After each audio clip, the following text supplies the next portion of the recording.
You're listening to Inside the Locker Room with Wimp and Barry Sanderson on Tide 100.9 in Tuscaloosa. Saturday and Sunday, highs between 73 and 76. I'm James Spann on the ABC 3340 Weather Center on Tide 100.9. It's 39 degrees in Tuscaloosa.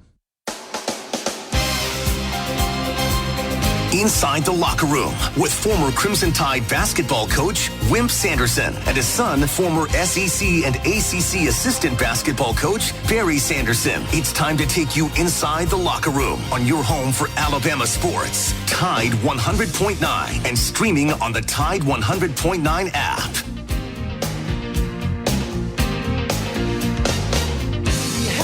And good morning. Welcome in to Thursday edition of Inside the Locker Room, 205-342-9904. If you'd like to jump in on the show with us this morning, the X accounts at Locker Room 109, at Barry Sanderson, at Wimp Sanderson 1.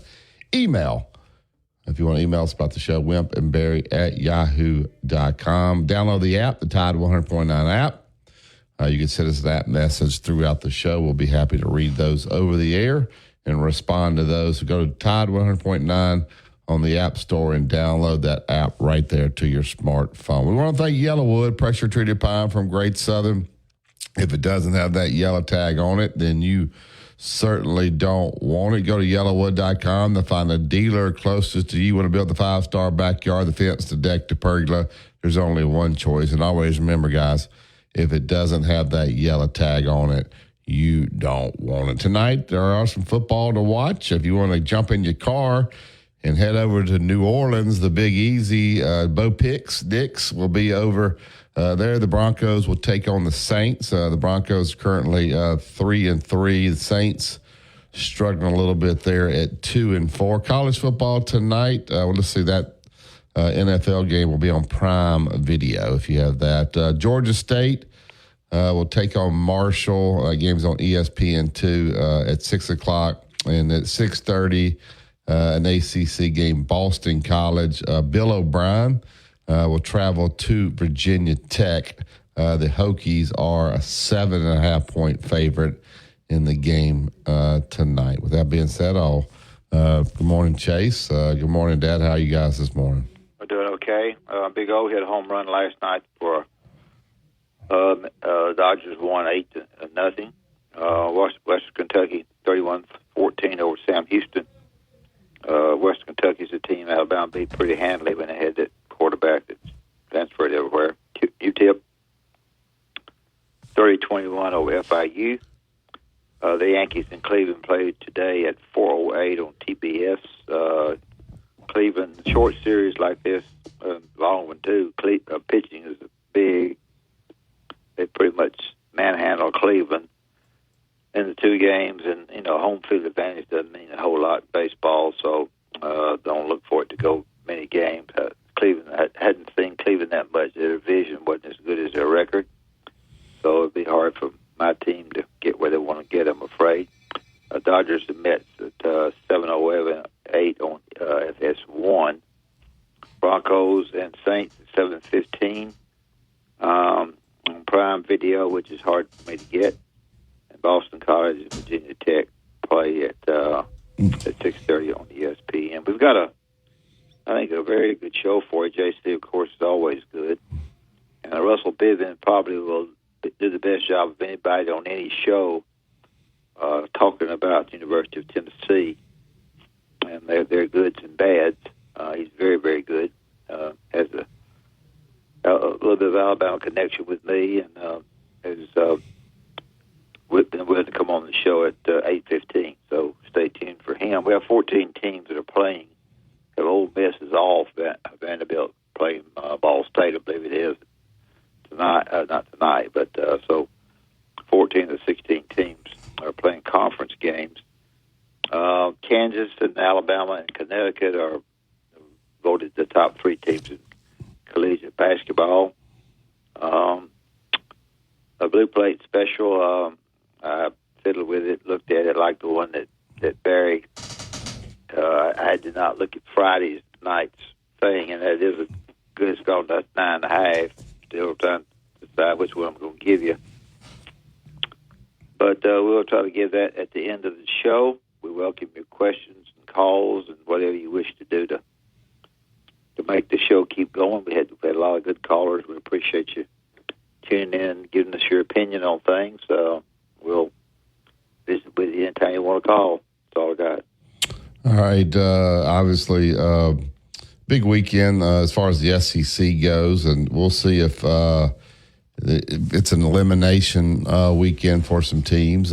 Georgia, Texas is obviously a big game. I think the loss for Georgia here, it's not killed them. They're still ranked in the top 5 or 6. I have to go back and look there. But they lose to Texas, who's number 1. I think maybe who you lose to is what this committee is going to look at the end. So those 2 losses actually won't be terrible for Georgia. I don't think they'd fall that much as long as they play a competitive game. The Alabama-Tennessee loser, I think they're Alabama 7, Tennessee's right below that. How far will this loser fall in these polls? And then the real polls come out with the committee and all here. I need to find out exactly when those come out. I'll check on that just in a minute. But how far do you anticipate? Does it matter what type of game it is? If it's a close game, goes down to fourth quarter, or what do you think? I think winning means something regardless. I don't want to be like some of the announcers who try to be sure that you listen or watch their show because you make a certain statement. So I won't do that. But I think if you win, you're okay. I don't care if it's 15-14. I think that's important. I don't think the score matters as much as who wins the game. Could be. I could be dead wrong, but that's what I think. So. Something that's interesting that I thought some of you might like to know about, but now we're talking about Georgia now. I'm not going to go through everything, but I am going to go because Barry likes this. I'm just going to tell you the top 5 coaches money-wise, and I'm not going down the list. Kirby's leading money coach at $13 million. I'm not going to give the thousands. And Dabo is second with $11 million. Over $11 million. Steve Sarkisian got $10 million. Lincoln Riley over $10 million.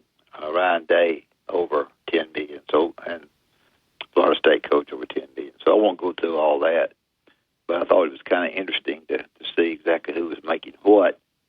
And Kirby at a school that's been very, very careful with their money over the years, back before any of the people that were they're listening today. Joel Eaves, the former basketball coach at Auburn, was tight; he couldn't breathe, and they stole them. I mean, they made it very, very tough on Georgia to have any kind of thing. They didn't spend any money. No, Hugh Durham was over there, and he was all wiggly about it. In fact, he hired Hugh. So for Kirby to be up at $13 million and lead the league is pretty darn good.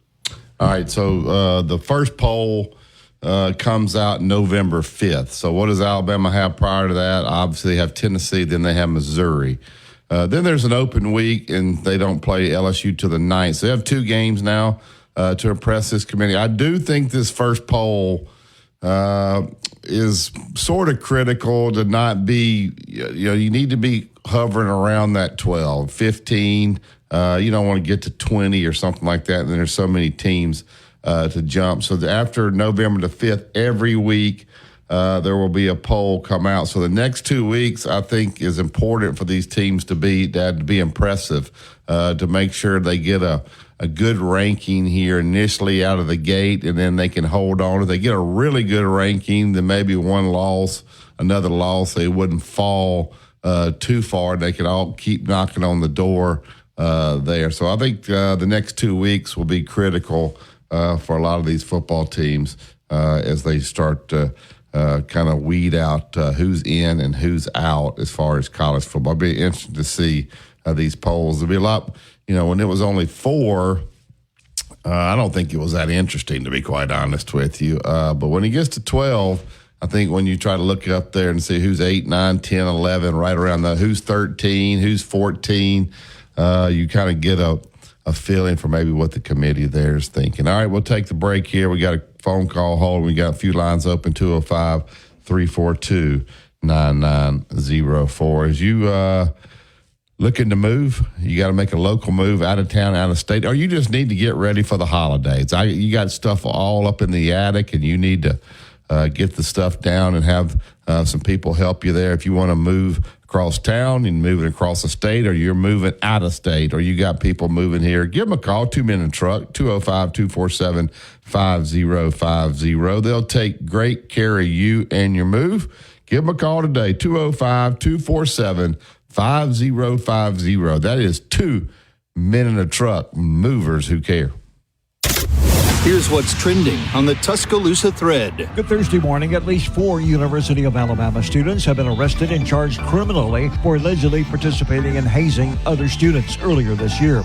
According to depositions filed Wednesday afternoon, the hazing took place in the first week of the fall semester at the Pi Kappa Phi House. UA has condemned the hazing and is conducting an investigation. Physical hazing is against the law in Alabama. Click TuscaloosaThread.com throughout the day for more local news, sports, and weather coverage. It's free. Don Hartley, Town Square Media, Tuscaloosa. Tide 100.9 traffic. Tuscaloosa traffic now from the Townsend Nissan Traffic Center. Found a mishap in Northport. It's on Lurleen Ross southbound at the McFarland Boulevard intersection. That usually gets pretty tight. And right now we're looking at a fender bender. So yes, definitely heavy traffic, but just in the immediate area. I don't see extensive delays. Meanwhile, starting to miles. And if they don't have what you need, they'll get it. Cypress Supply, 2036 62nd Avenue, Tuscaloosa. Cypress-supply.com. Tide 100.9 Tuscaloosa weather. The weather stays dry through early next week. Lots of sunshine today, the high 67. Clear tonight, the low 42. Tomorrow's sunny with a high at 71. And the weekend looks good. Lots of sunshine Saturday and Sunday. Highs between 73 and 76. I'm James Spann on the ABC 3340 Weather Center on Tide 100.9. It's 39 degrees in Tuscaloosa. Alabama fans are all over the world, and we are too. Download the Tide 100.9 app right now in the App Store and Google Play, and take the Crimson Tide everywhere you go.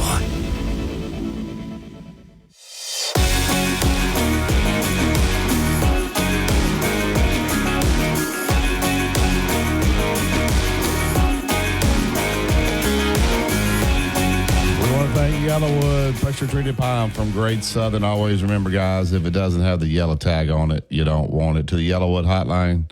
Good morning, Tom. Morning. Morning, Barry. Morning, Coach. How are y'all this morning? We're okay. Oh, hanging in there. Great. A little chilly this morning. I wanted to bring something up and that I found interesting. I ran across various people that I follow on Twitter or X, and there was a conversation going on, and I found it to be interesting, and it was kind of to your point starting out this morning, Barry, the 12 teams that will make the playoff makes this a far more interesting game throughout the season. I thought it was going to be the ruination of the regular season, but it actually, like you were saying, you know, we're looking at elimination games coming up this weekend. One for Alabama, Tennessee, Georgia against Texas, you know, and you're of the opinion that Georgia won't be hurt as bad if they lose just to Texas and Alabama, which I agree with. I think that's a good point. But there was another thing that came up. I want to get your and your dad's take on this. That this person brought up that there's 4 coaches in the SEC that they have told their agent, and if somebody from the NFL comes knocking, I want to listen to it. And Kirby Smart and Steve Sarkisian are 2 of them. So, and look, this is not official. Now, I'm not saying that. You know what I'm saying? This was a conversation. Yeah. And their point was that they're starting to see the same thing that Coach Saban seen when he made his decision to get out of coaching college football. I want to get your take on that. Dad, you think who's the other 2? Tom? They never brought those up because, quite naturally, you go make more of a splash with Kirby Smart and Steve Sarkisian. You know what I mean? Yeah. But they said it was at least 4, and they said those 2 were the 2 that they believed had told their agent that. Dad, could you see? And the person, hey, let me give you a little bit of a qualification. The person that wrote and said that is a guy that works for Ole Miss football. And I believe that one of those guys, because it was Lane Kiffin, he couldn't say it because of his employment. You know what I mean? Yeah. Dad, what are your thoughts? Is the NFL a better job than college? Now, the money's is probably the same, or maybe more in college, what those guys are making. I don't know if NFL teams would pay, but you don't, no recruiting involved. The front office handles the personnel most of the time. Is that less of a headache? Could you see the NFL being more appealing to these guys now? I think in a lot of cases it is. I think, of course, it's who the owner is. If you're at Dallas, the owner and the general manager are pretty much going to stick their nose in your business. But if you can get yourself in the NFL where there's, more NFL stuff is coaching. There's not as much outside influence as far as, not influence, but outside work as far as trying to raise money to be sure that the alums will be willing to give this after a loss or so. Where you are with the transfer portal, you got to have a general manager now to be able to everybody to go back to tell you who's going to transfer and who you might be able to get by looking at the internet every morning. So I would say it's more enticing in some cases. You get fired there too pretty quickly, and your agent better be darn sure that the kind of contract that they have, regardless of whether either place, is a contract that takes care of you and your family. Because this day and time, they're letting coaches go pretty much. So I would say, it's certainly for some coaches, it'd be like Tom says, it'd be a better situation, and they've had enough. When coach has been as long as he has at Michigan State, and then turned around and got the feel for it at Miami. And wasn't very comfortable there. There's one person who went there and then came back to college, but the college game wasn't quite the way it is today. So I would say that's probably a valid point. As I think about this, Tom and Dad, I think handling your players used to be a lot easier. When you didn't have the portal there where they could leave and be immediately eligible, they would have to deal with your toughness sometimes.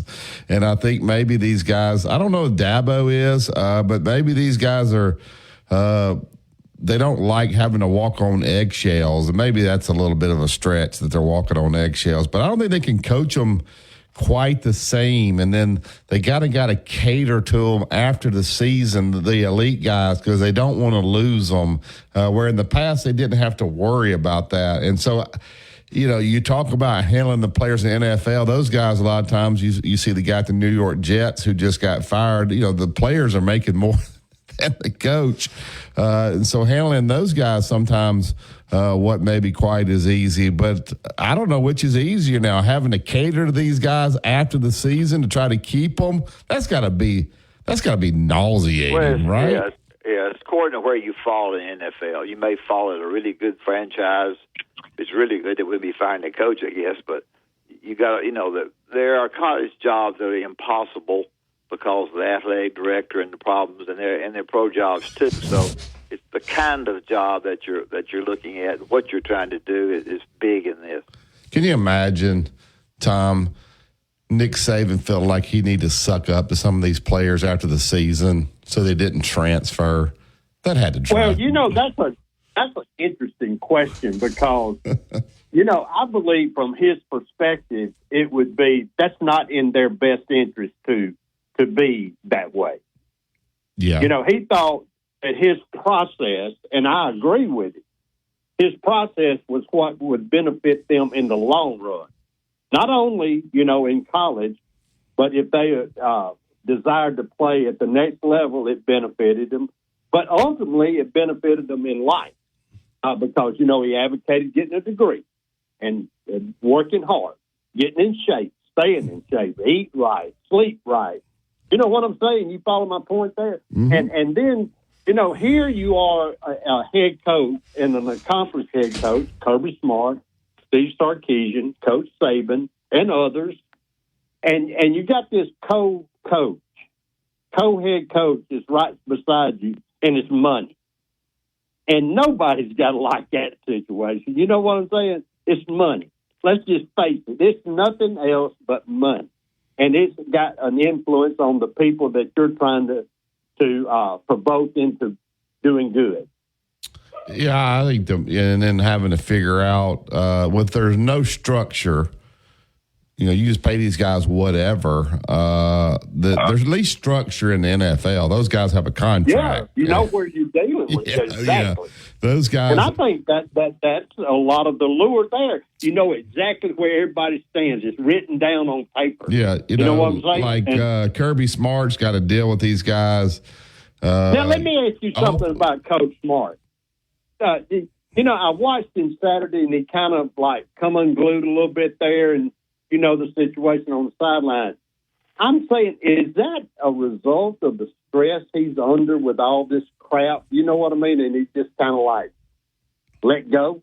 Dad can answer this better than me. I was involved in it, but I wasn't making the decision. But when you have discipline problems that keep coming up, and then you finally look at your staff and say, I'm dealing with discipline problems more than I like to X and O and coach. I don't want to be dealing with these guys speeding, getting tickets, this guy with domestic violence and getting arrested. Now what am I going to do? I get killed either way. It's hurting our recruiting. I'm getting murdered. I want to save the kid, but if I do, I get – those kind of things drive you insane. You just want to coach ball. Yeah. You want to coach ball. You don't want to deal. At least in the NFL, it's taken out of your hands. Those guys screw up. There's policies in place to handle that, and the NFL handles it for you. You don't have to fool with it. That stuff drives you insane, doesn't it? Well, I agree. That's a great point. Yeah. Dad? I'm sorry. Go ahead, Dad. Well, for me, I was at the very beginning of problems that came out. The biggest problem that I had and didn't know how to handle was marijuana. That was a very, very tough problem behind the scenes for me. But that's escalated now, and also, there's some people that pay players money, and I try to get kids' fathers jobs in order to make the kids come with us. It was a lower extent, but everybody else was doing something. And for me, you have all kind of problems that come up in getting a job. And I thought once I got it, was there for a while. The marijuana problem was my biggest problem. If you were Jerry Jones, and he didn't do well at Miami, but you got a pretty good team in place, would you throw a lot of money at Nick Saban and say, you know what, I'm going to try this freaking thing. This guy's smart. This guy's smart. Yeah, he can handle it. I'm going to throw it to Nick Saban. I'm going to get out of the way, and I don't know if he's ego, and see if he can do it. Let me ask you this. Here I am right here. If I'm Jerry Jones, or if I'm the athletic director at Arkansas, if I'm the athletic director at USC, it don't matter. If I'm looking for a head coach, he's going to tell me no. That's right. Hey, Nick, I'm going to hand you the blank check. You fill it in, and I will tell you if we can do it or not. That's right. And I'll tell you what, if he were to accept that check, look what happens. He's been all over TV. Everybody's got to know him on game day. Everybody's in love with him. Did JC say it better than anybody, or was it you that said it? He belongs to all of us now. Yeah, it was JC. JC. Yeah, I mean, but you see, everybody's in love with him, and just think about the coup that you would pull off if he pulled that check. Oh my Lord! If you hired him with the Dallas Cowboys, you know how much money would start flowing in there. Oh yeah. All right, we got to get out, Tom. Great conversation. All right, see you, buddy. Thank you. All right, we'll get to break here. We'll get JC back in inside the locker room. This is Tide 100.9 at 12:30 a.m. WTBC. It's the home of Alabama sports. Tide 100.9 traffic. Tuscaloosa traffic now from the Townsend Nissan Traffic Center. Found a mishap in Northport. It's on Nerling Ross southbound at the McFarland Boulevard intersection. That usually gets pretty tight. And right now we're looking at a fender bender. So yes, definitely heavy traffic, but just in the immediate area. I don't see extensive delays. Meanwhile, starting to pick up volume in the rest of the area for your rush to work. If you're traveling on 2059 right at Skyland Boulevard, you can expect some slow goes. With your Tuscaloosa traffic now, Tammy Thomas. Road tripping, business travel, or bringing your car in for repairs. All great reasons to rent a Toyota at Tuscaloosa Toyota. You can rent the latest Toyota models for a day, a week, or a weekend. Every Toyota rental-car comes with 24 hours roadside assistance. Introducing a fresh new way to save with your Baker's Points. Now you can choose between saving on fuel or saving on your next purchase with new Rewards Cash. You'll still earn points every time you shop at Baker's. Then when you're ready to redeem your points, you can choose to save up to $1 per gallon at the pump or redeem your points to save on your next purchase. It's a fresh new way to save. Your points, your choice. Baker's, fresh for everyone. Not available in all locations. Restrictions apply. See site for details. It's the Tide Tailgate Show on 95.3 The Bear and Tide 100.9 WTBC 1230. Roll Tide. Two-time state champion and two-time NIT champion, Barry Sanderson breaks down the latest in sports on Inside the Locker Room on Tide 100.9.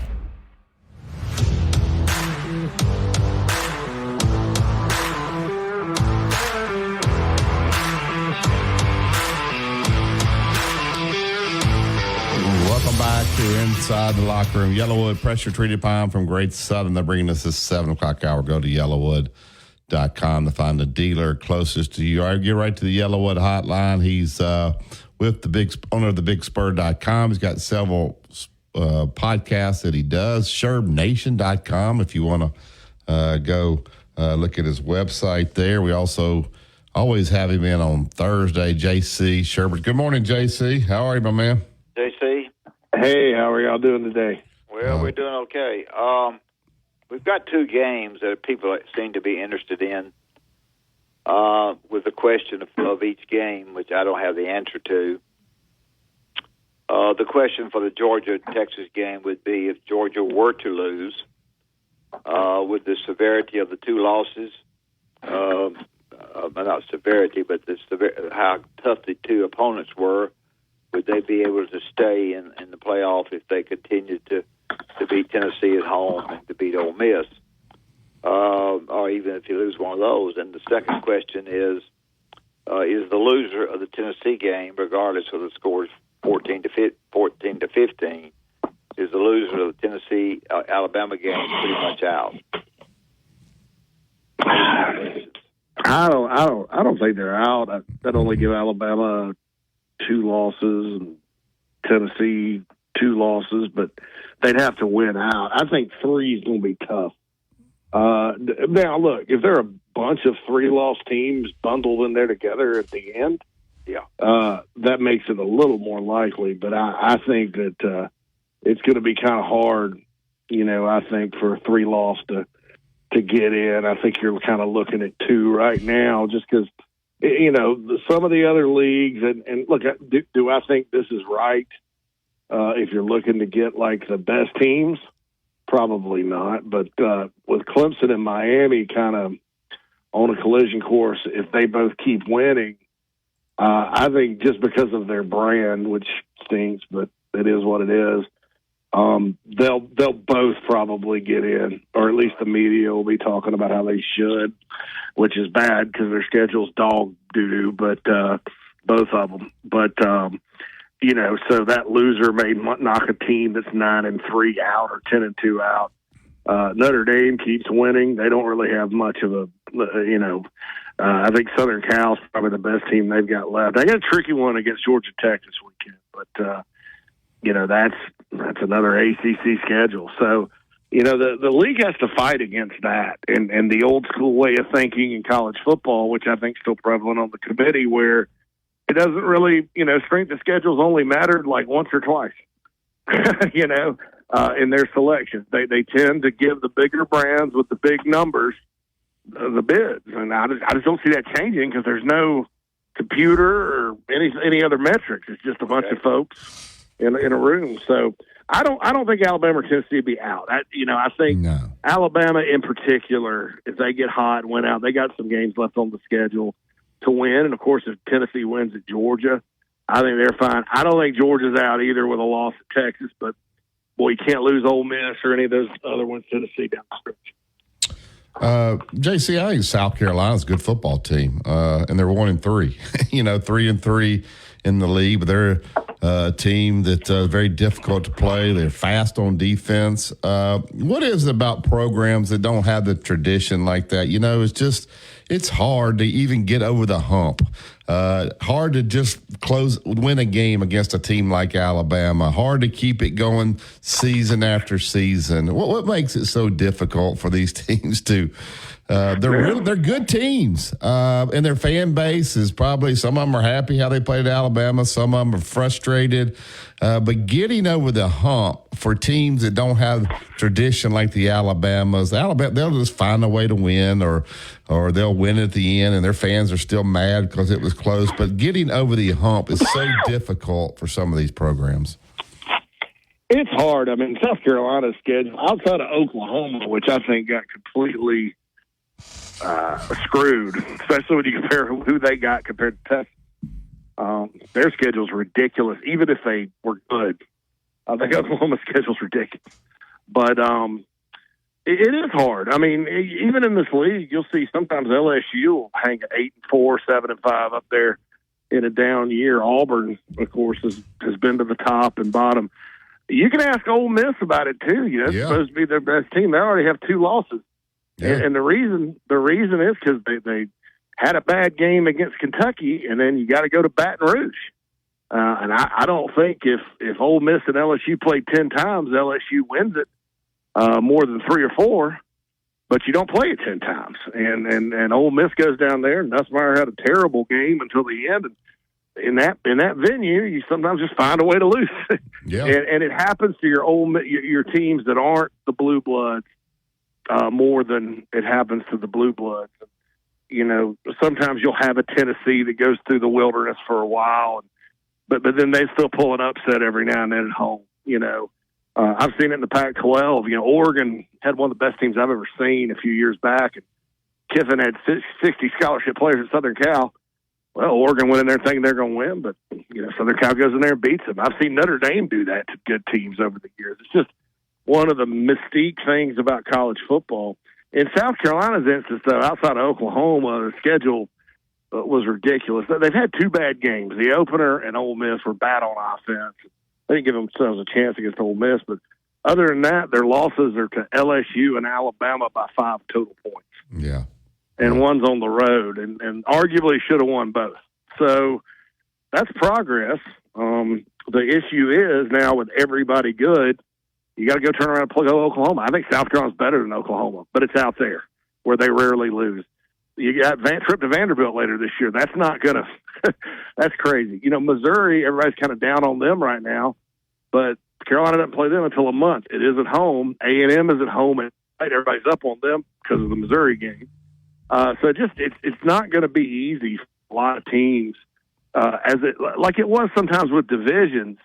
So much is you're just going to depend on your draw. If South Carolina had drawn even Arkansas, who's pretty good, Auburn, Florida, Mississippi State, instead of Alabama, Ole Miss, Kentucky, and LSU, Carolina probably be the talk of college football right now. So that's just life and how it goes in this league, and that's one of the reasons I don't really like this rotating schedule, especially when they do it in advance. And then these 2 years, they basically just decided, well, they pieced it together. And that sometimes just does not work out in a fair manner. Yeah. You mentioned Clemson and Miami and the ACC.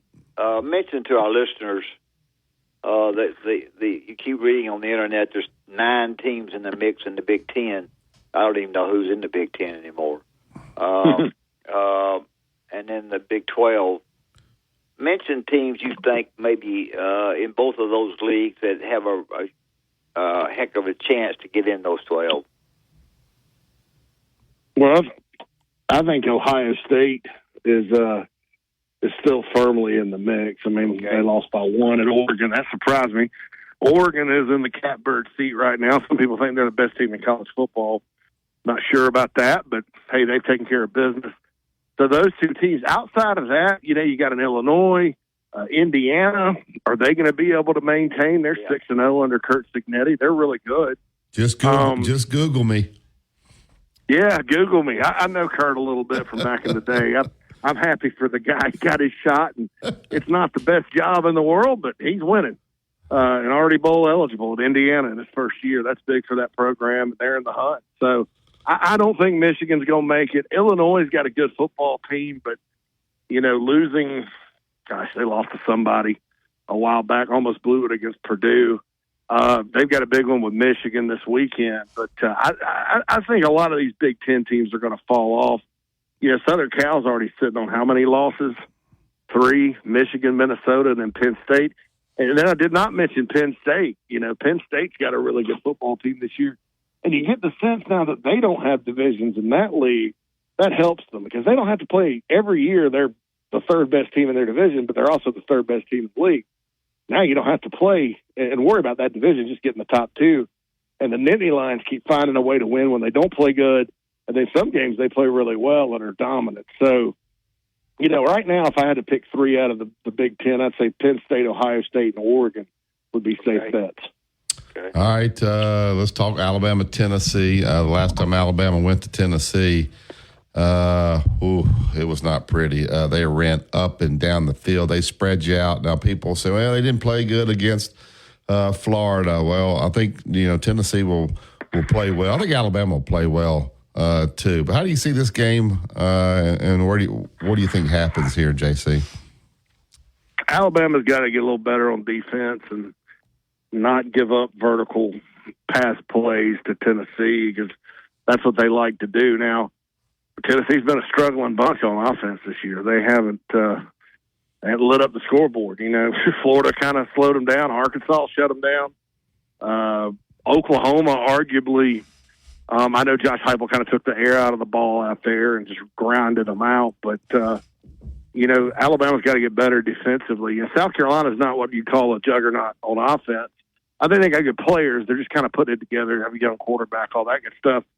And there were some opportunities in that football game, down the field especially, and some they missed. And if it weren't for turnovers, South Carolina would have scored enough to win the football game. So Bama's got to be careful with this. But the good news is Tennessee's a struggling bunch, So this is a game where those two sides of the ball for both teams, and Tennessee's kind of relying on running it now real fast with their backs.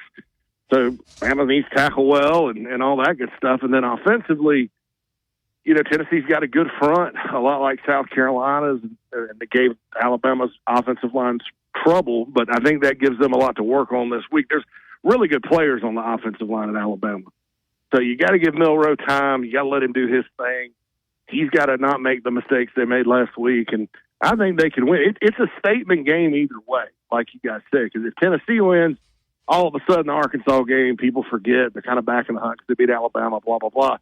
Bama wins, that kind of gets the taste of Vanderbilt out their mouth, all that good stuff. Everybody's kind of looking forward to the rest of the year. So it's going to be an interesting football game for sure. Yeah. That. In Texas, we've always felt like on this show that Texas got the break of the schedule. States, I thought it was an unbelievable break, and I don't know how they decided on all that, but it wasn't very good. I don't think. Are they?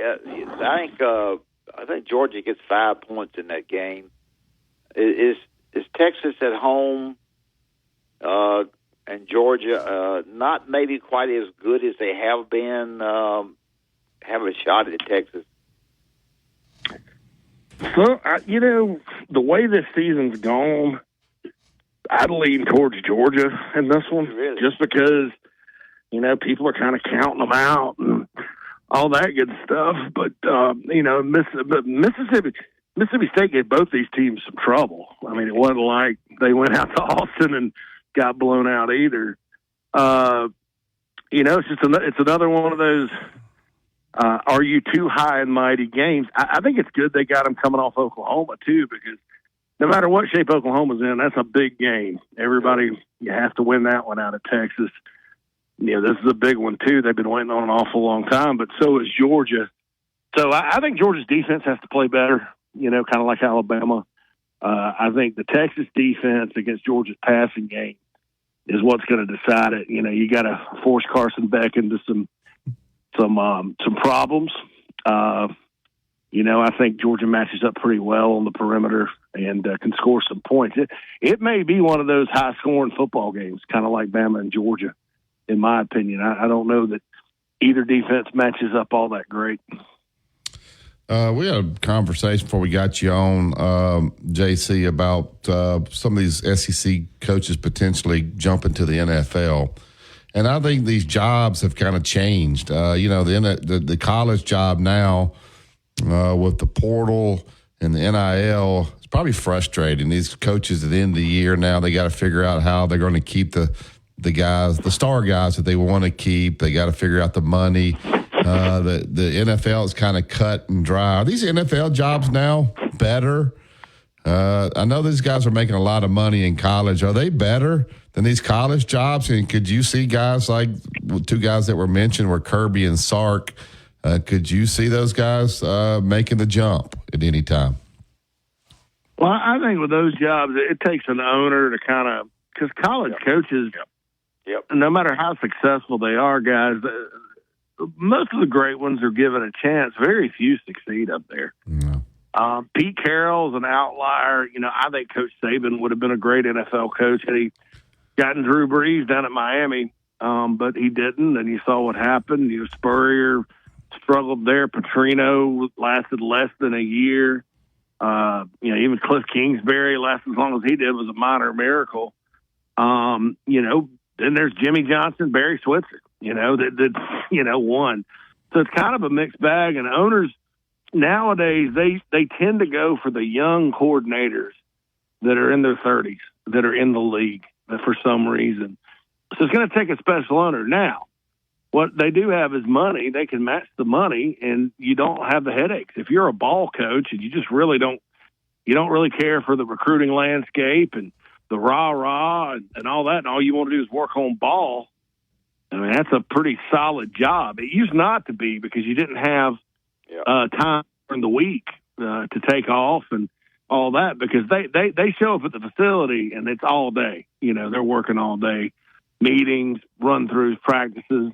It's a grind, but, you know, then in the off season in college football, it used to be a thing, and it's not anymore. And the hours are longer because you got to continuously recruit your football team.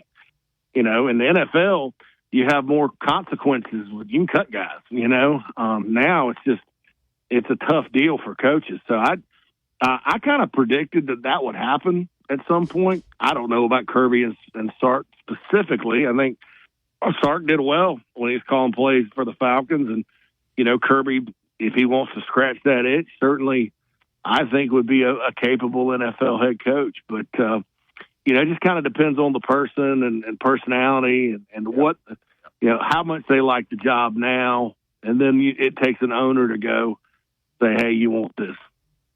Could you see Jerry Jones just saying, you know what, screw it. I'm going to take a shot at Saban. And I'm going to let him run it. And he got the quarterback in place that he didn't have. What a story that would be. Any chance you see anything? You think Saban could do that job? I think if Jerry Jones would leave him alone, he probably could. And he did that when he went and got Jimmy Johnson. Then it kind of blew up. Any chance something like that, Saban ever coaching again, in your opinion?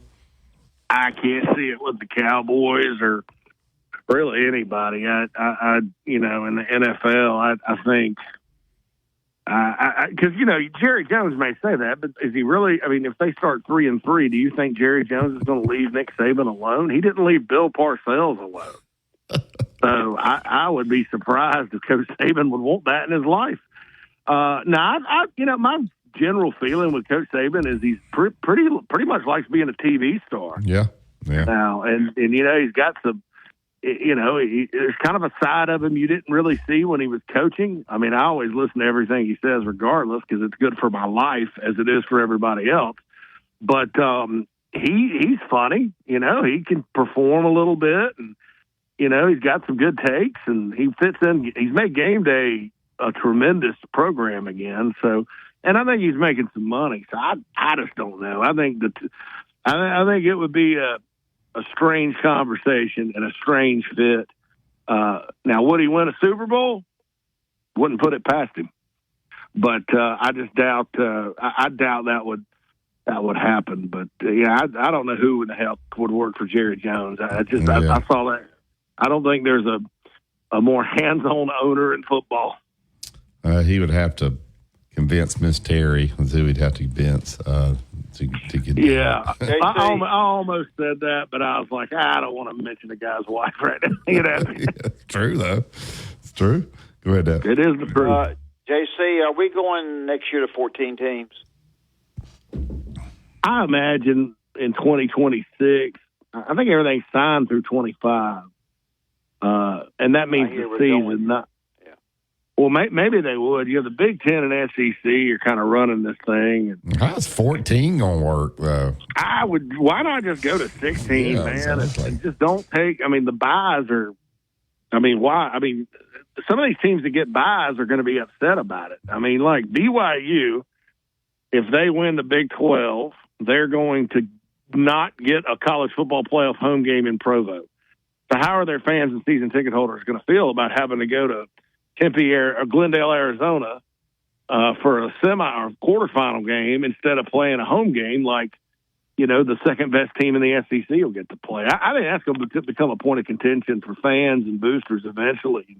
They'll just go to 16. I mean, that's it's dumb to have the top two teams get a bye and then take away a home game for them. I mean, like I said before, if Georgia plays Bama for the SEC title and the winner gets a bye, the loser's going to be pretty happy. They're going to be on the phone making plans for a home game the next week, while Georgia's fans are going to be looking at flights and they're not going to have football for a while. It's special to have a home game. Sanford Stadium for a playoff game would be great. So I just don't.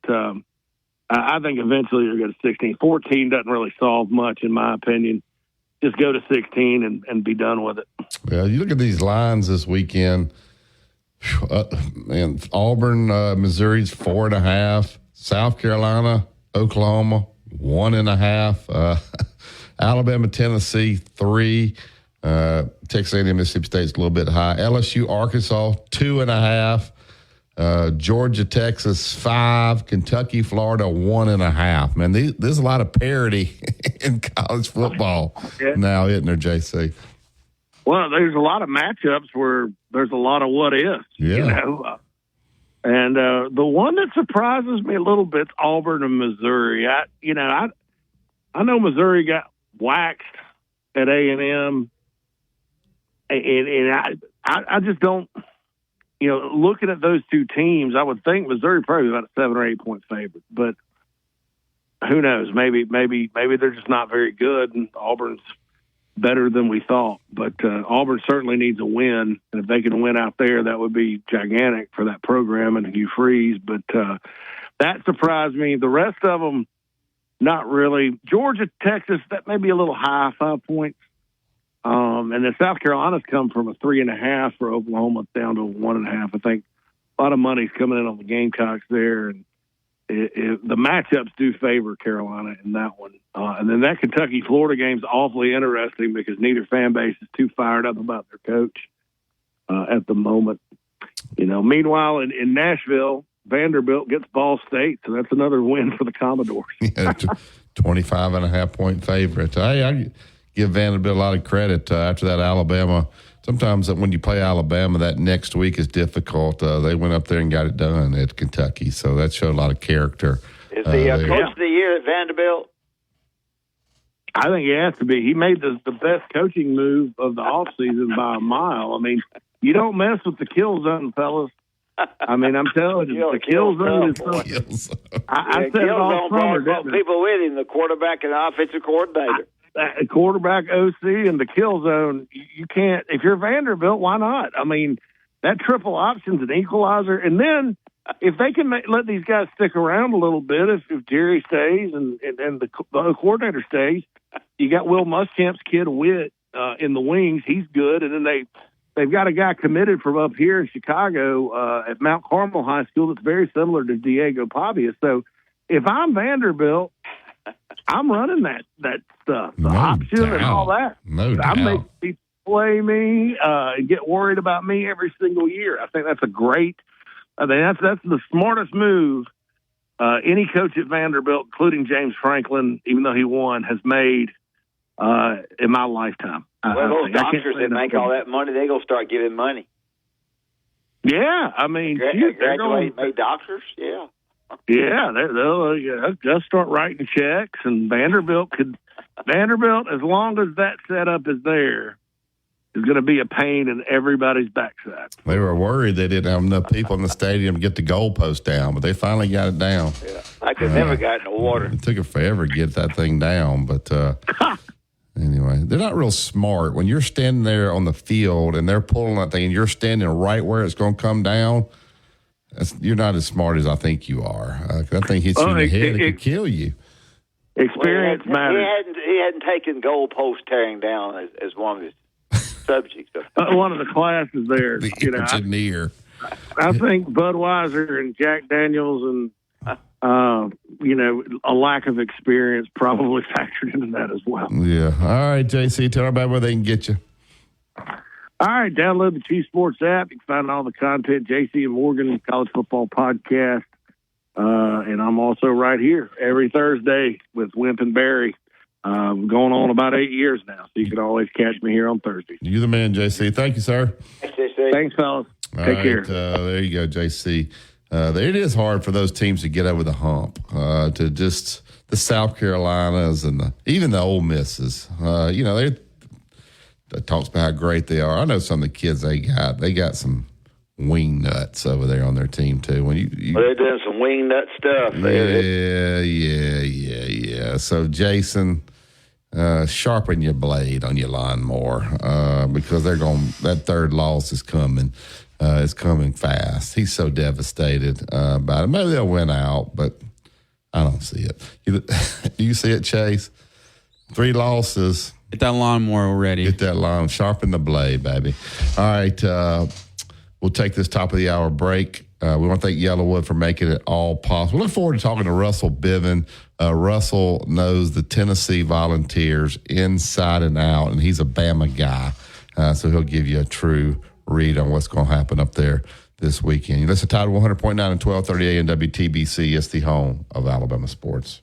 Tide 100.9 traffic. Tuscaloosa traffic now from the Townsend Nissan Traffic Center. We are looking at ideal travels on the roadways right now as we are dealing with very minimal delays. Lurleen Wallace at McFarland, that intersection always gets pretty tight. Right now, you are just fine. And we're moving smooth on 2059, but we do have the road construction, so look out for that on the eastbound lanes between Joe Malisham and McFarland Boulevard. With your Tuscaloosa traffic now, I'm Tammy Thomas. WTBC Tuscaloosa and W265CG Tuscaloosa, a Town Square media station. Tide 100.9 and streaming on the Tide 100.9 app. From the Fox Sports Studios in Los Angeles, here's Eddie Garcia. In postseason baseball, Game 3 of the National League Championship Series saw the Dodgers dominate the Mets with an 8-0 shutout win in New York. LA starter Walker Buehler tossed 4 scoreless innings. He and 4 relievers combined on a 4-hit shutout, and that was the 4th shutout this postseason for the Dodgers.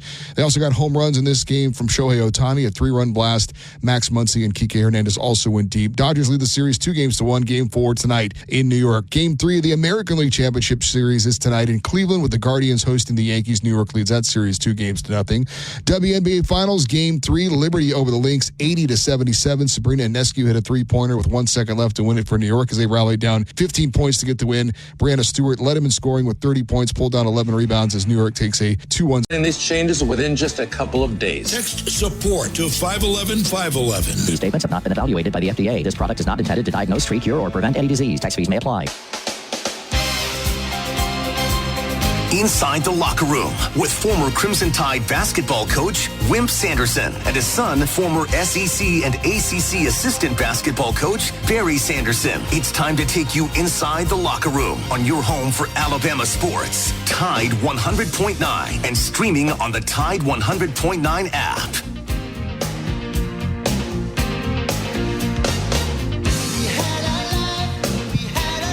Welcome back to the second hour of Inside the Locker Room. I want to thank Andrew Conifer. Andrew's my insurance agent. Let him be yours. He's with Allstate out at 4705 McFarland Boulevard, Suite 3 over in Northport. When you have an insurance guy or gal, you want them to know the area inside and out, and Andrew certainly does that. So you look for home, life, auto, whatever you need. When you need to use it, he knows exactly where to send you. He'll take great care of you. A lot of comfort in having a great insurance agent, and Andrew and his staff are just that. 205-722-9201. All right, get to the Andrew Conifer hotline. We'll get Philip in. What's up, Philip?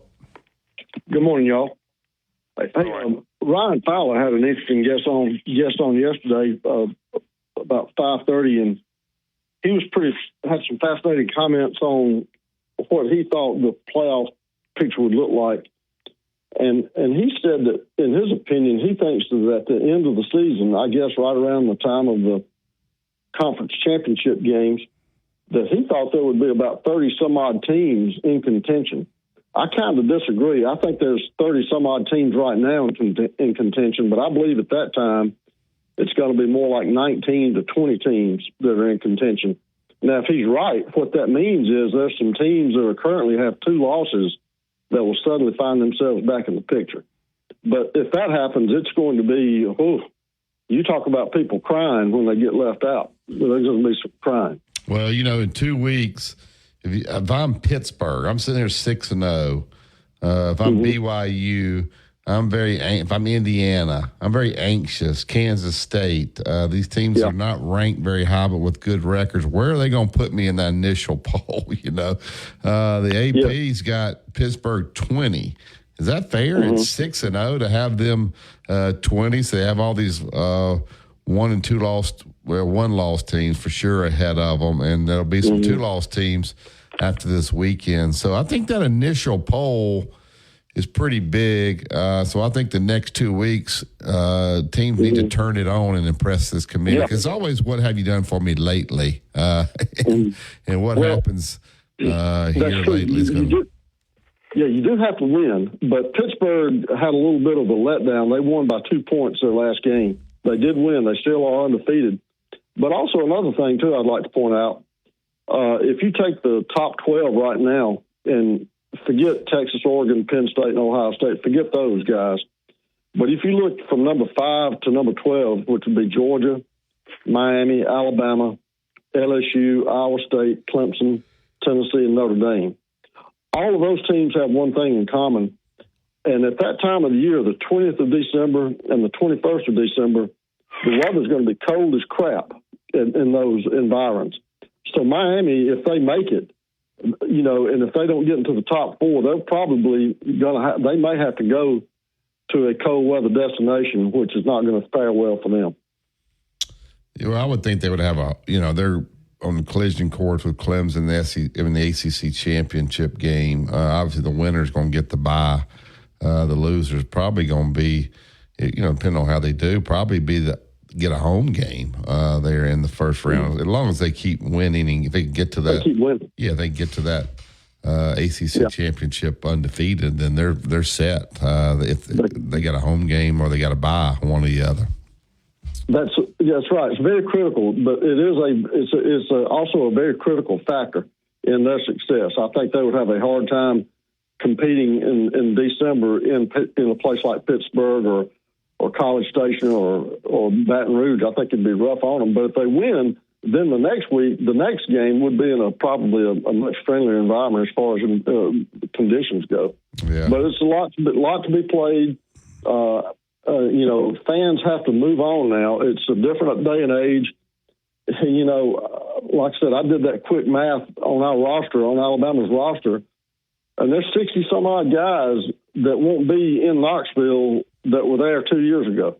That's an incredible loss. that's an incredible cannibalization of your roster. Well, and everybody talks about how young this team is. We'll see how they handle this environment. But whatever reason, the money's pouring in on Alabama because that line's going north. It's up to 3 now. It was started out at 2.5. So the money must be pouring in on Bama. We'll see what the late money does. But pretty interesting. All those games other than that Mississippi State, Texas A&M game, and that Course of Vandy game, all of them, the lines are 5 and less, which tells you people would say, well, the portal's working because we got parity now in college football. Yep. And as an Alabama fan, what I'm hoping that Vanderbilt has continued success and not do something very, very Vanderbilt-like, which would be just like them to lose to Ball State this weekend. Yeah, I don't see it. I don't see that. I don't see it either. But I'm thinking that can't happen. But if this weekend they should have another victory, and then they host Texas the following weekend. And I'm not saying that they're going to pull around and turn around and pull off another Alabama type win over Texas. But I think Texas will find out that that's not your granddaddy's Vanderbilt. It'll be a tough ticket up in Nashville for sure, especially with the remodeling the stadium and having to reduce the seating capacity there. All right, Philip, we got to get out and get to Russell. Thank you, sir. Thank y'all. All right, go to TuscaloosaToyota.com. We talked to Justin yesterday, and they're doing a great job out of Tuscaloosa Toyota. You got a lot of great new inventory. You got the pre-owned inventory. If you want to, if you want to rent a Toyota, you can do it right there at Tuscaloosa Toyota. If you need to order a part, schedule a service, everything right there for you.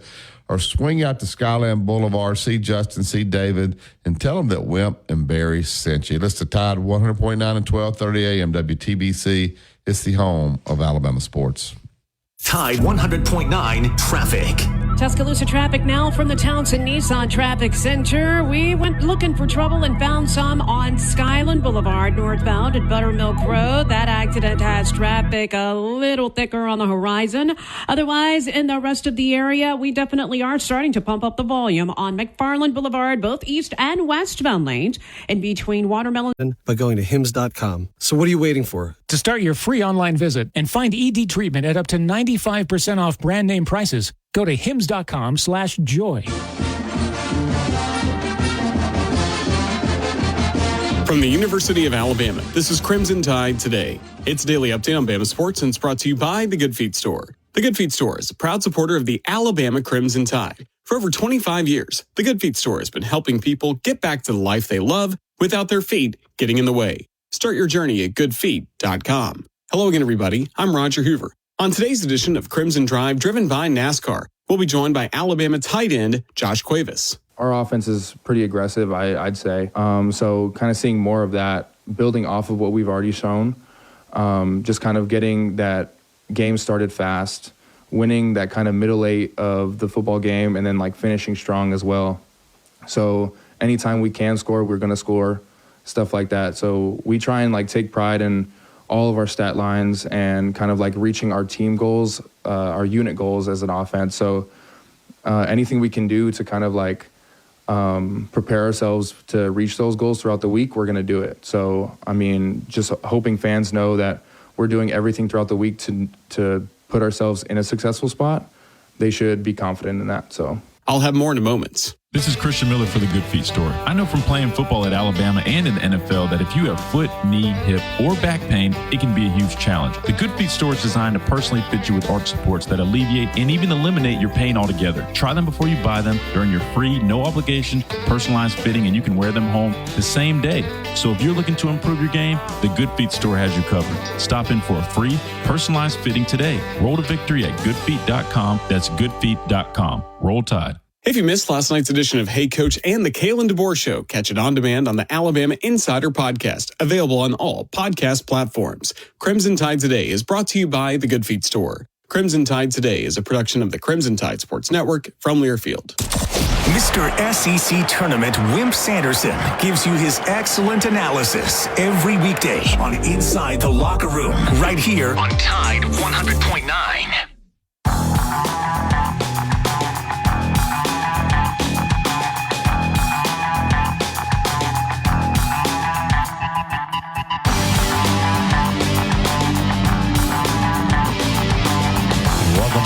to Inside the Locker Room. I appreciate all the listeners this morning. We're very excited when Alabama, Tennessee. Anytime we need to talk Tennessee, we go up to Knoxville, Tennessee. This guy, Chase, is always in a good mood, or at least he is when he talks to us. Our main man, Russell Bivens. Good morning, Russell. How are you, sir? What's going on, fellas? Doing great. Russell, what do you take every morning? I need what you take. What do you do every morning? Hey, I just get it up, hit my knees first, and that gets me going. Hit your knees. That's the secret, huh? That's it. Get up, start the prayer, and then I'm going. There you go. Go ahead, Dad. Russell, give our listeners an idea of what Tennessee is like comparably to past years on the offensive and defensive end of the field. What the difficulty of Alabama is going to have with this team? It's a good question, Coach. I think that offensively they've struggled a little bit, which has been kind of surprising. I do think that they're holding a little bit back from the playbook and for this particular weekend, but they've struggled a little bit with the run game, with the pass game. Against Florida this past weekend, they didn't get a lot. Nico didn't get a lot of pass protection, so in the second half against Florida, they rolled him out a lot, which was kind of a telling sign a little bit to me. He did get going a little bit. Now, the defense has been really the key to their winning. But Saturday night against Florida, they just, against the run, they just weren't good. The holes were just huge for Florida. And so that was really surprising because the defense has been the key to this whole thing. And as I've told you guys all along, if they can get a defense that plays really well, this Tennessee team's going to be tough because of their offense. So, but that's really their only game where they've really, really struggled. But, they've had a few games in a row now where the offense hasn't looked like it did in the past 2 years, say. And, I think the fan base is a little frustrated, but also I think Coach Heupel plays to win the game. So when they're in certain positions, he probably dials the offense back a little bit and relies more on the defense. But I have a feeling this weekend they're gonna open up a few more things that the teams have not seen, and certainly Alabama's not seen on film yet. How good is the quarterback? He's really good, but he hasn't played really good. He's got incredible potential. Early on, I think he played really well, but they didn't play very tough teams. He's got a good arm. He's accurate. He can run the football, and usually he's smart as to when to go ahead and run it. That decision, as you guys know, has to be made fast. You can't waffle on when you're going to run. When you see it, you got to go. And he slides well. He doesn't tend to get himself in trouble for injuries. But the last 2 games, he struggled. But, he threw 2 pretty good deep balls this past game. One of them should have been caught, and maybe it'd have been a different game, and maybe he would have had a great game. But he's good. He's good. But if you can get to him and pressure him, he's not as good. We're talking with Russell Bivens. Russell, what has Josh Heupel done to maybe change the mindset of the Tennessee football program? I think they maybe prior to him getting there, they didn't really think they could beat Alabama. It kind of changed. Last year, they played great here in Tuscaloosa. Sure. Had a chance to win. We know what happened up there 2 years ago. What is it about him that makes this team believe when they play Alabama that they expect to win? I think that, it seems like just yesterday, but it was a few years ago, we were talking, you guys asked me the question, should they play this game anymore? Because it had gotten so ugly. Yeah. And then in comes Josh. And what I think is that he believes in them. He believes in his players. And he truly does, that they can go out with the game plan and beat anybody that they face. And once they beat somebody, they started believing in themselves as well and started following this guy and would run through a wall for him. And then they started beating other good teams. And then all of a sudden, they beat Alabama and Knoxville, and the town goes bananas, right? And so I think they believe that they can beat the Alabamas of the world, where that was not the case 4, 5, 6, 7, 8, 9, 10 years ago. Yeah. That it just wasn't the case. They knew when Alabama came in or they went there that it was going to be incredibly tough to beat Alabama. And that mindset has definitely changed. There's no doubt about it. Talk about Dylan Sampson. He's got 699 yards, 15 touchdowns. He's got double the yards from any Alabama running back. You know, we talk about Nico, but Tennessee wants to run the football. If they spread you out like that allows them to run the ball pretty effective. And tell us about them going fast and their running game, how their offense works, Russell. Well, you're right. They put guys out at the numbers. I mean, it's almost crazy looking how far the wide receivers go out. And sometimes they'll send 2 receivers out the same side and stack them. I mean, almost right at the sidelines. But they don't abandon the run, Coach. They may lose a yard, but they do not abandon the run. And then eventually that defense softens up a little bit, and they start getting these 5, 6, 7 yard runs, you know, and then all of a sudden you got to put an extra guy in the box, and then that's when they hit you with the pass. So, you know, a lot of people talk about Nico, this 5-star quarterback's done all this stuff, passing. That's not the way it works. This is a running offense that can pass really well when the run's good. But I will say that, you know, if you're in the stadium, I mean, they started booing in the third quarter when they'd run and get 2 yards. But it's the plan Heupel has that he's not going to abandon the run, and eventually Sampson's is going to break one, which he has, and has had a great season. He's got a ton of touchdowns, but it's all of it is to set up the pass that can really kill you. I mean, if Dad wanted to come up there this weekend, could you get him some tickets, Russell? Oh, I'll get you tickets. Huh? It'll be tough, but I'll get you in. We may have to climb some fences. You think he could sit with Rick Barnes? I ain't coming. You think Coach Barnes would let him sit with him, Russell? Oh, yeah, 100%. I think if I called Coach Barnes right now, he'd work it out, don't you? At 100%. Yeah. No doubt about it. Dad, you want to go? I'm going to pass. Thank you very much. I'm going to pass. Russell, he loves traffic. He does, and he loves a lot of people around. Yeah, he loves to sit in traffic. This thing. So, why is Tennessee so much better defensively? Well, I think they got some.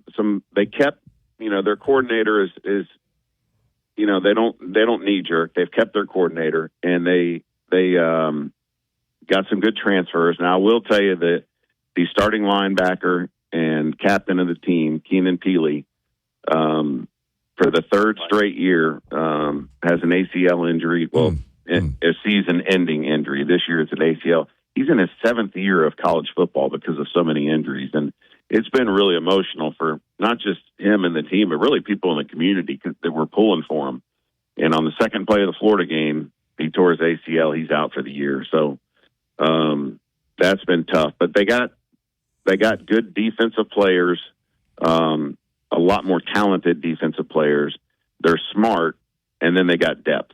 You know, I think we've talked in the past about, you know, they can do it first quarter, but come third and fourth quarter, Alabama's going to kill you because they got so many horses in the stable. Well, now they got some of that depth too. So their defensive schemes are really good and hiding, whether they're in man or zone, and so they got it going. And Coach Heupel has made it an emphasis. He has made defense an emphasis, and even with videos that he's put out, you can tell that when he's talking about the defense and talking about guys that have played, Al Wilson, you know, when he's talking about guys who've played here in the past, he's recruiting.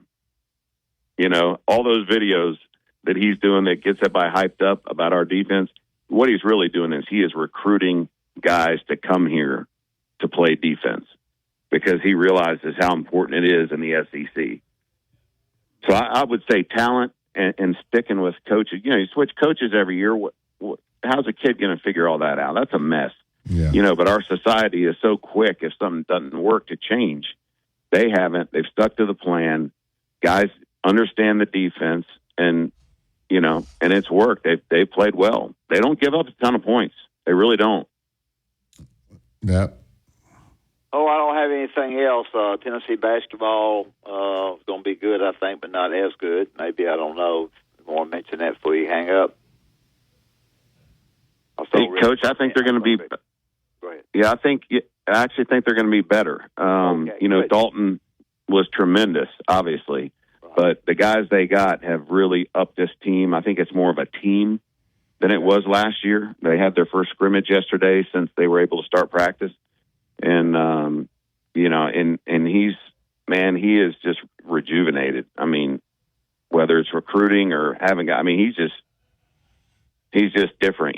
Those 48 hours where the portal was open was tough. But, I think he got the number 1 portal class or number 2 portal class. Guys came to Tennessee for less money than they were offered other places. And one of the reasons is he had Zakai Ziegler and Shaq sit down with him and tell them the truth. If you come here, it'll be the toughest thing you'll ever do. But the benefits will outweigh the tough times. And you got a coach that's going to love you, but he is going to be tough. And so they got guys that come in with real expectations of how this program's going to be. Because as we know, Coach Barnes, he doesn't curse. He doesn't do any of that. But he's tough. I mean, he is tough. But it'll make you better. And the guys that have come here have that in them. And Dalton Connect had that in him. He was a gym rat. He took what Coach said to him. He didn't necessarily listen to how he said it. He listened to what he said. And that's the same way these guys that have transferred here are. And you can tell these guys are just dogs, but they can play. So it's going to be fun to watch, I think. Okay, good. What's that guard? But right now, right now, the only ones talking hoops are us. What's that guard from Europe they've had that was there for like 12 years? He's gone, right? What's his name? He's coming back. What's his name? He's coming back. What's his name? name? I'm just kidding. What's his name? Santiago Vescovi. Yeah. Has he got another year? Santi. Now, he's got 3 more years. 3 more years. He played 12 years at Tennessee. He was so. Yeah, he's going to be playing overseas. There you go. All right. Great kid. It's going to be a big weekend, boys. Big weekend here. The Alabama fans are frustrated, Russell. Yeah. Now everything that Coach is doing, they were all fired up about it. Now he doesn't dress right. He plays music in practice. They're frustrated. We're trying to back some of them off the ledge. I know. There. What do you see when you see Alabama, Russell? I know you follow them. Oh, absolutely follow them. I see some times where they're undisciplined and get some penalties. But, I saw that in the last couple of years. Yeah. And I saw us barely beat South Florida down there a couple of years ago with Coach Saban. But it does seem like things are a little bit more laid back, obviously, than what they were with Coach Saban. I just hope the players are completely bought in, and if they are, then I think Alabama's going to be fine. And this guy can coach. I mean, come on, he's got like 5 losses his whole career. I mean, the guy can coach. It's not like he comes to Tuscaloosa and doesn't know how to do anything. I realize it is Alabama football and it's totally different, but I think as long as his players are bought into what he's saying. I think they'll be okay. I mean, goodness gracious, look what's going on in Georgia. At Georgia, I mean, players. I mean, that is a crazy situation. And you asked me about this, Coach Barry, last time we talked. About the culture down there. I mean, what in the world's going on? Yeah. I mean, it's unreal. I mean, that's just we don't have that going, and I know people are more interested in winning than developing young people these days. But I certainly hope he makes it. I do see some good things at times, and but they do look a little bit undisciplined, and the defense certainly doesn't look like it did in years past. That's for sure. There's going to be a packed house there in Knoxville. The tailgates. Oh my the gosh! How tough is that? They're going to be. How tough is that ticket up there right now, Russell? Let me tell you what they're doing. Danny White, the athletic director, he's already been showing pictures of him with a cigar, but they got the stadium packed out, and then there's an area outside the stadium where they have tailgates. It's called Vol Village, and they just have tons and tons of tailgates, right? He's set up a screen where he's announced that they're going to simulcast it right there outside the stadium. So they're going to have, I don't know how many people watching it there outside the stadium. So it's going to be either going to be the craziest town in America or things are going to be pretty sad around here. Do they have the best athletic department in the SEC right now? I think right now they do. I think when you talk about now, I want to make sure we're talking about this in the right context. I think they do with winning across various sports. Yeah. I think they do with fundraising. They're redoing the baseball stadium. They're have a plan in place to redo outside of Neyland Stadium and redo Thompson Bowling Arena. But I think people have made it clear to Danny White, without this winning, those funds are going to stop flowing.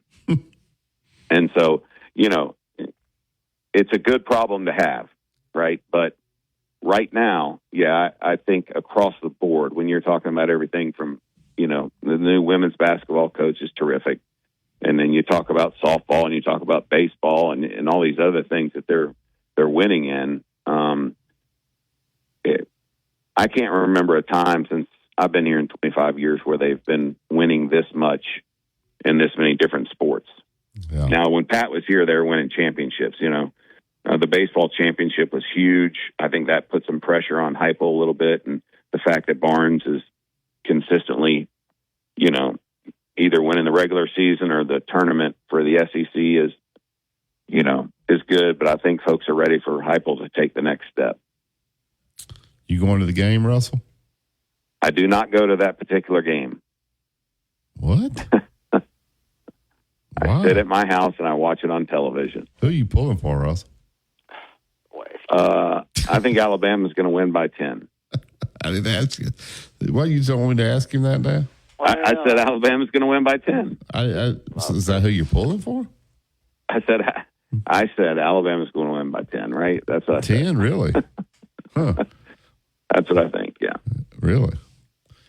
Yeah, I may be wrong, but that's what I'm going with. They're favored by 3. I've been pretty right this season, but I may be wrong on that one. Dad needs a blue plate. I said they beat Georgia by 10. You got a blue plate for that? You got a blue plate for Dad? No, every time I text him and I tell him what I think they're going to win by, he's like, already got it as the blue plate. No, so he's always way ahead of me. Well, he's so full of crap. He's 3-4 right now, Russell. Well, I don't gamble. I just tell him. I say, hey, I think they're going to win by this much, and he says they're the blue plate. Well, he's looking for one. He's got to announce it here in about 10 minutes. So I didn't know if you had one that you might want to. So what's the line on this one? Alabama's favorite, I would think, right? 3. I ain't messing with this one. Yeah, he's not going to mess with this one. So yeah, it's a tough one to mess with for sure. But yeah, it's going to be a wild place. It already is. Let me tell you something. On Monday, my wife calls me, and she said, "What on earth is going on at Westtown Mall?" All right, that's like the mall you guys have on McFarland, right? In fact, I think yours is called the same thing, isn't it? It's not. Maybe not. Mall. I can't remember. University Mall is what it's called. University Mall. Yeah, that's right. It's been a while. All right. So she said, "What's going on down here?" She said, "There's all these RVs. It's Monday." And I said, "The Crimson Tide has arrived." Is it Crimson Tide? They started parking. Homes, or is it They Tennessee? started parking. Well, I don't think they put Tennessee people 10 miles from the stadium. They started on Monday. Wow. And the Vol Navy's been coming in. Now today they'll start big time. I mean, the Tennessee River, you may not see the Tennessee River in that little, 500-yard span. It may be that wide, and I'm not kidding you. Wow. I mean, don't come in there, Barry, with a rowboat, because you will not make it out of there. You'll I need you coming in with that big cruiser you got. There you go. All right. Well, maybe Dad will come. I'll talk to Rick Barnes. I'll let you know if he's coming. So y'all can hang out. You let me know because I'll still be sitting in my house. Hey, Coach, if you want to watch it in my house with me, you got a seat. I'm watching it in my house. There you go. Thank you, well, Russell. Thanks for the invite. Thank you, Russell. All right. Thanks. Appreciate you guys. Great have a great job. day. I don't have time to text you. Great job. Great job, Russell. All right, Coach. Thank you. Anytime I can get that from Coach, I take it. That's right. You take it. Thank you, Russell. See you. All right, bye. Bye. All right, let's talk about Bryant Bank before we get to break. Well, the locations in Tuscaloosa and Birmingham, Columbiana, and throughout the state of Alabama are outstanding banks. Bryant Bank will do a great job for you. Stop by and visit with them. They'll open up an account, whether it be business or personal, whatever you might need. If you're trying to buy a home or you're trying to borrow money or you're trying to do anything banking-wise, then Bryant Bank is the bank to go to. I'll guarantee you they do everything they possibly can to satisfy you. They're good people. I've worked with them now for over a long time, many years, and hopefully that you will go by there and tell them that you heard me talk about the bank on inside the locker room, and Barry knows a lot about them as well, so I appreciate if you go by and visit with them and set up an account that'll help us out with our show. Thanks. All right, phone lines be up. We also got the Blue Plate special coming up. It's brought to you by my main man, Chuck Norwood. I'll tell you a little bit about Chuck when we get back from break. But we got the Blue Plate, and we also have phone lines open. You listen to Tide 100.9 and 1230 AM WTBC. It's the home of Alabama sports. Tide 100.9 traffic. Tuscaloosa traffic now from the Townsend Nissan Traffic Center. We do have a fender bender lingering on Skyland northbound at Buttermilk Road. Police still trying to get that cleared out of the way. In the meantime, you've got 2059. Well, that's actually 5 for a 25 cents per gallon bonus on your first tank. That's code PHIL25 for a 25 cents per gallon bonus. That's code PHIL25. Tide 100.9 Tuscaloosa weather. The weather stays dry through early next week. Lots of sunshine today, the high 67. Clear tonight, the low 42. Tomorrow's sunny with a high at 71. And the weekend looks good. Lots of sunshine Saturday and Sunday. Highs between 73 and 76. I'm James Spann on the ABC 3340 Weather Center on Tide 100.9. It's 41 degrees in Tuscaloosa. Follow the Crimson Tide on their journey to another national championship. Touchdown, Alabama! On your home for Alabama sports, Tide 100.9, and streaming on the Tide 100.9 app.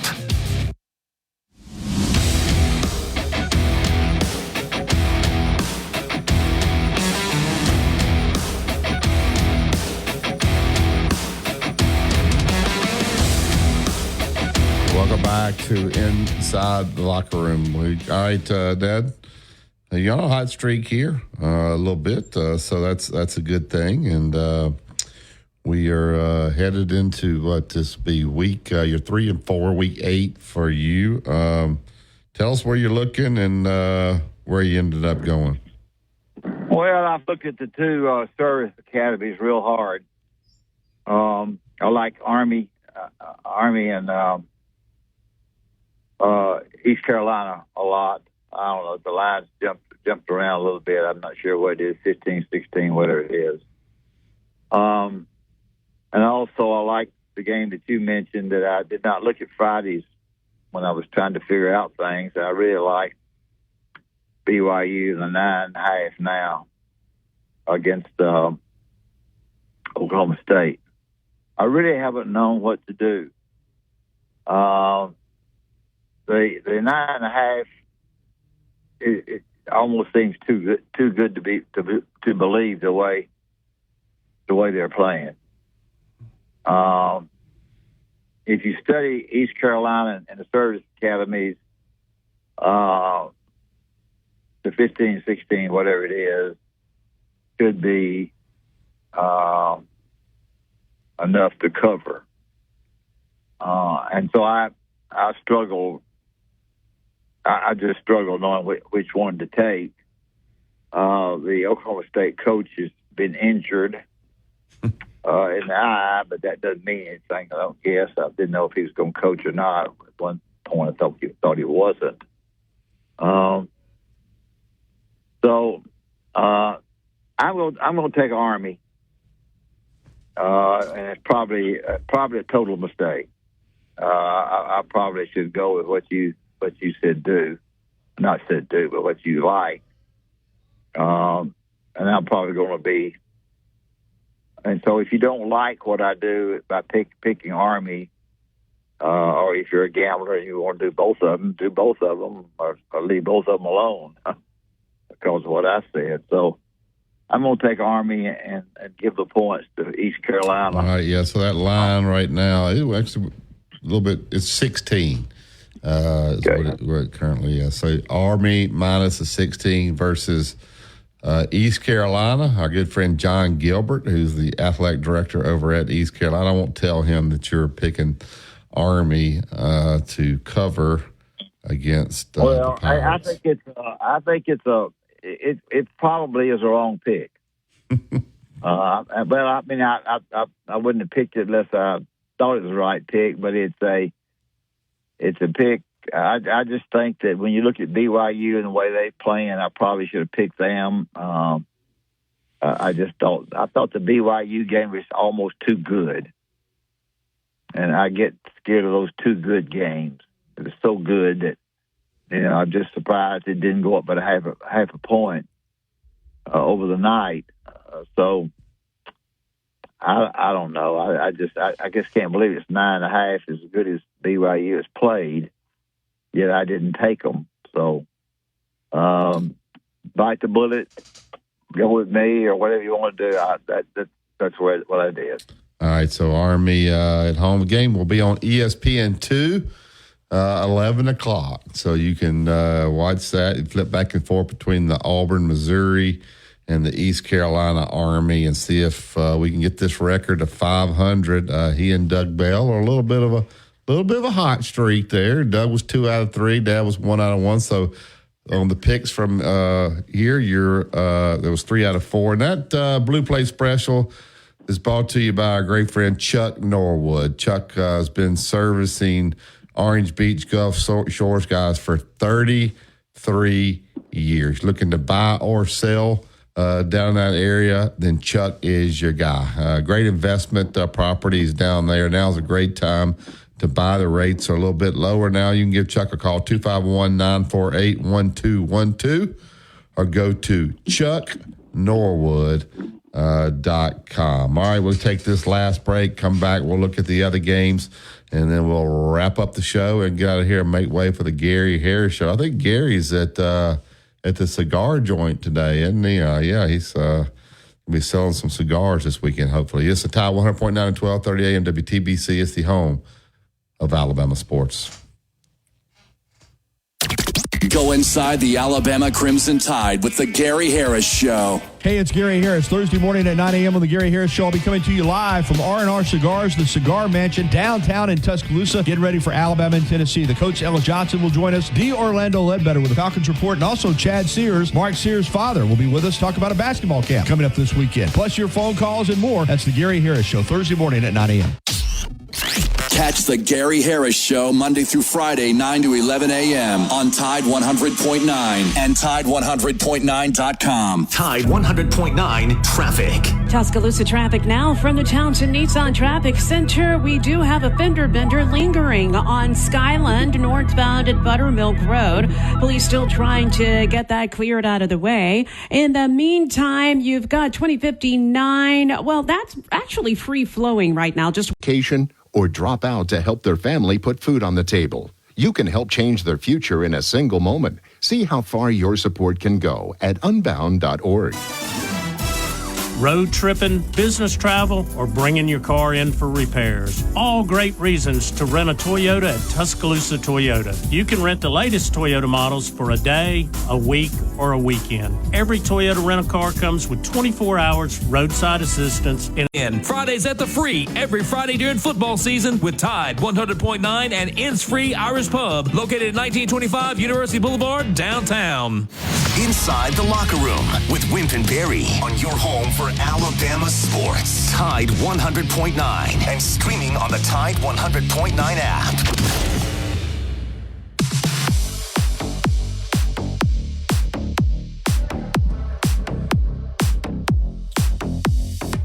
Welcome back to Inside the Locker Room. A couple calls here. We got about 4 or 5 minutes here. We'll get to the Yellowwood hotline.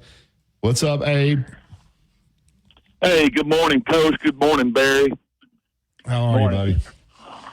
Hey, I was going to say, what's Coach's game? He just picked Army minus 16 versus East Carolina. Okay, I don't want to get him back to 500. He was right about my pick being wrong. I went with Mizzou against the Aggies, and man, Mizzou didn't even get off the bus. But now I'm going to tell you a game I like. For some reason, I'm confident about Georgia, and ain't I getting 5 points right now? Yeah, you can get you 5. You won't take Georgia. That's right. I'm going to take Georgia to get me back on my game. But I tell you another game when I was studying that I liked.